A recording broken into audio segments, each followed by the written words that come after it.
আমরা হয়তো মারা যাব, আমাদের হয়তো গুলি করে হত্যা করবে, হয়তো আমরা অ্যাসাসিনেট হব, কিন্তু প্রিয় ভাইরা, আওয়ামী লীগ মুক্ত বাংলাদেশ বিনির্মাণের দায়িত্ব এই প্রত্যেকটা তরুণ প্রজন্মকে নিতে হবে।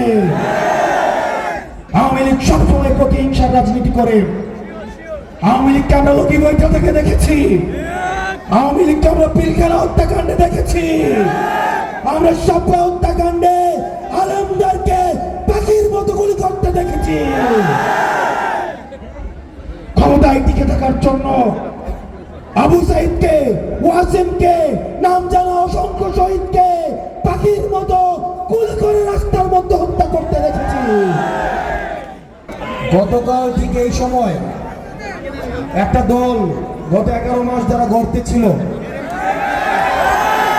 তারা অপেক্ষা করছিল কখন আমরা মারা যাই। আবার আরেকটা দল যারা হচ্ছে ইন্টেলেকচুয়াল প্রস্টিটিউট, যারা জ্ঞান পাপী, যারা বুদ্ধি পাপী, তারা ঢাকায় বসে বসে, মিডিয়ায় বসে বসে গতকাল গোপালগঞ্জের আওয়ামী লীগের যে আমাদের উপরে হামলা পরিচালিত হয়েছে সেটার তারা বৈধতা উৎপাদন করেছে। গতকাল আমাদের চোখে আঙুল দিয়ে দেখিয়ে দিয়েছে আওয়ামী লীগ যেই রাজনৈতিক দলটি রয়েছে, এই দলটিকে প্রতিরোধ করার সাথে সাথে আওয়ামী লীগের যে কালচারাল উইং, যে মিডিয়া উইং, তাদেরকে আমাদের প্রতিরোধ করতে হবে। আমরা বসুন্ধরা মিডিয়ার বারবার কথা বলেছি, ওই মিডিয়ার কিছু ভাড়া খাটা, কিছু জ্ঞান পাপী রয়েছে, কিছু বুদ্ধি পাপী রয়েছে।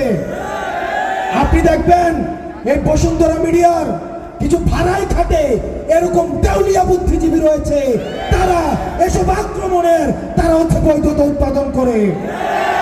তারা এই আওয়ামী সশস্ত্র এই যে আমাদের উপরে আক্রমণ হয়েছে, এই আক্রমণের বৈধতা উৎপাদন করার জন্য তাদের কলম আবার সক্রিয় হয়েছে। ওয়ালটন এখন দেশের সীমানা পেরিয়ে পৌঁছে গিয়েছে 50টিরও বেশি দেশে। ওয়ালটন, ঘরে ঘরে, বিশ্বজুড়ে। প্রিয় রাজবাড়ীবাসী, তারা মনে করেছিল নাহিদ, সার্জিস, আক্তার, হাসনাত, নাসির, মনে এগুলো একটা নাম। তারা মনে করেছিল এই 5 জনকে হত্যা করলেই নতুন বাংলাদেশের যে লড়াই সেটা হয়তো থেমে যাবে। এই 56,000 বর্গ মাইলে আবু সাইদ মৃত্যুর পর প্রত্যেকটা মানুষ আবার আবু সাইদ হয়ে উঠেছিল। আমাদের মৃত্যুর পর প্রত্যেকটা মানুষ, প্রত্যেকটা বিপ্লবী সন্তান যারা নতুন বাংলাদেশের স্বপ্ন দেখে, তারা কেউ না কেউ আবার নাহিদ হয়ে উঠে উঠবে। আমাদের বাংলাদেশ সেদিন থেকেই, সেই মুহূর্ত থেকে ঘুরে দাঁড়াবে। প্রিয় তরুণ প্রজন্ম, স্কুল কলেজের শিক্ষার্থীরা এখানে রয়েছে, মাদ্রাসার আলেম সমাজ রয়েছে, সনাতন ধর্মের ভাইয়েরা রয়েছেন, আপনারা এখানে যারা উপর থেকে দেখছেন, আমি ছোট মুখে বড় কথা বলে যাচ্ছি, এই রাজবাড়িতে দাঁড়িয়ে বাংলাদেশ সেদিন থেকেই ঘুরে দাঁড়াবে যেদিন বাংলাদেশ থেকে সমূলে আওয়ামী লীগ নির্মূল হবে।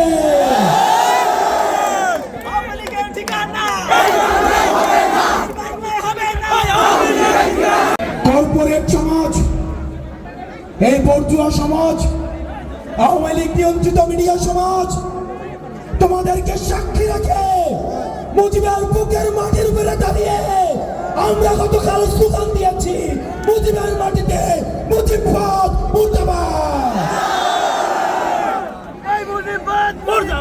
প্রিয় রাজবাড়ীবাসী, আমাদের আগে রাজনীতি ঠিক করতে হবে, আমাদের রাজনীতি ঠিক করতে হবে। যতদিন পর্যন্ত এই নিষিদ্ধ জঙ্গি গোষ্ঠী, আপনারা গতকাল দেখেছেন, গত 11 মাস ধরে আমরা যে মিডিয়ার বিরুদ্ধে যে ফাইট করে যাচ্ছি, তারা বারবার বলছে আওয়ামী লীগকে নাকি সুযোগ দেওয়া উচিত, রিফাইন্ড আওয়ামী লীগকে নাকি সুযোগ দেওয়া উচিত। আওয়ামী লীগ কি হয়ে ফিরে আসবে গতকাল সেটার একটা টেস্ট ম্যাচ হয়েছে। যারা পূর্বের প্রজন্ম, আজকের এই কলুষিত রাজনীতির দায়ভার তাদের রয়েছে। কম্প্রোমাইজের রাজনীতি, ব্যাকডোর পলিসির রাজনীতির কারণে আজকে এই তরুণ প্রজন্মকে দায়িত্ব তুলে নিতে হয়েছে। আমাদের রাজনৈতিক দল গঠন করার কোনো প্রয়োজন ছিল না, কিন্তু আমরা বাধ্য হয়েছি।